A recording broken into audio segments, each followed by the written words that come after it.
C'est bien fini, c'est pour toujours de cette guerre infâme.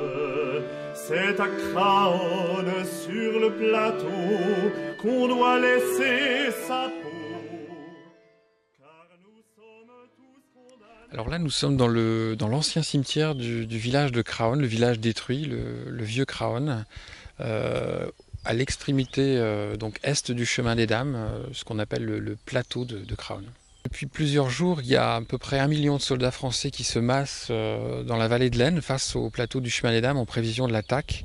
Alors si le jour n'était pas encore tout à fait décidé, et finalement ça sera le 16, ce million d'hommes se prépare à l'assaut, donc des artilleurs, hein, des soldats de l'infanterie. Et donc on a un pilonnage intensif hein, de Craonne, ce qui explique aussi que voilà, on a aujourd'hui plus que des débris autour de nous et quasiment plus rien de l'ancien village. Le bombardement avec des milliers d'obus pendant plusieurs jours. Les Allemands s'accrochent ici à Craonne puisqu'on a un promontoire naturel exceptionnel et puis on a une vue sur la vallée de l'Aisne. Et donc le 16 avril, dès 6 h du matin, des milliers de soldats français se lancent à l'assaut du village. Ici à Craonne, mais aussi ailleurs sur le chemin des Dames, hein, sur près de 35 km.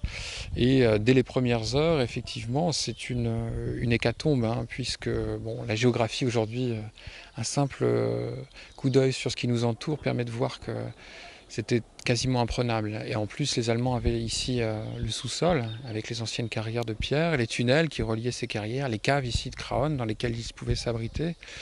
Et donc ils étaient aussi au courant. Hein, 1 million d'hommes, ça se voit avec l'observation aérienne. Donc ils s'apprêtaient à recevoir les Français et les ont reçus, notamment avec des tirs de mitrailleuses qui ont été particulièrement meurtriers pour les premières troupes et les premières vagues d'assaut françaises. Nivelle avait dit hein, qu'il perçait le front en 24 ou 48 heures. Bon, c'était aussi pour gonfler le moral des troupes.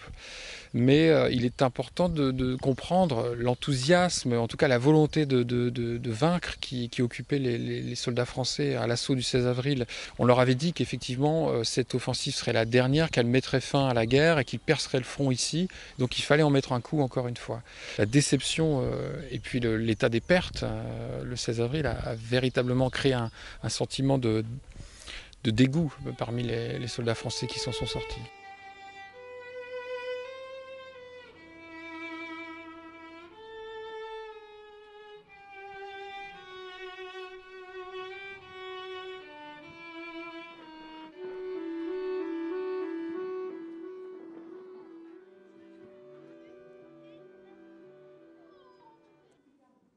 Donc ici c'est un casernement souterrain où vivent en moyenne 400 soldats allemands. Donc on tourne, hein, il y en a 150 qui peuvent être là-haut, on tourne, on passe des heures, on va relever les camarades.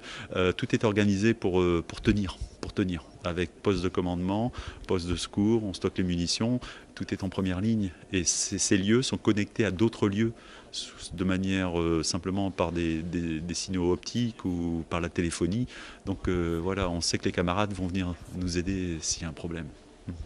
Que quand les Français attaquent, l'état-major français ne connaît que 53 emplacements de batteries de canons allemands. Il faut en connaître 392.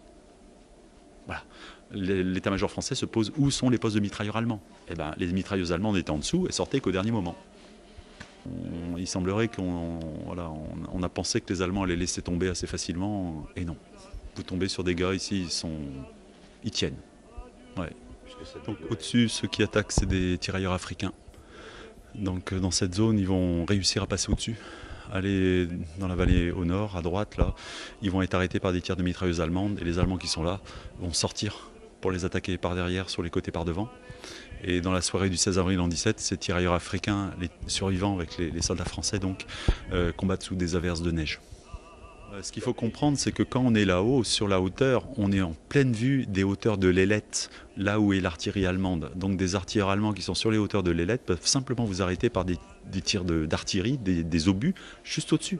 Et les Allemands sont aussi sur la contrepente, c'est-à-dire que quand vous arrivez en bord de plateau, vous allez redescendre de l'autre côté, vous êtes en pleine vue des tireurs allemands, et voilà.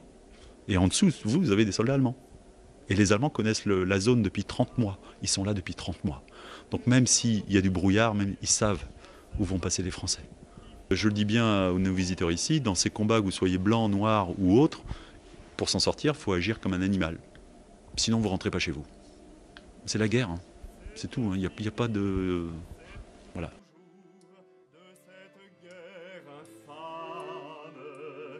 C'est à Craonne sur le plateau qu'on doit laisser sa peau, car nous sommes tous condamnés, nous sommes les sacrifiés. Un des plus grands journalistes français qui s'appelait Albert Londres a bien dit que Craonne ne fut pas Verdun, ce fut Verdun concentré. Voilà, Albert Londres. Au lieu de se cacher, tous ces embusqués feraient mieux de monter aux tranchées pour défendre leurs biens, car nous n'avons rien, nous autres les pauvres Puritains.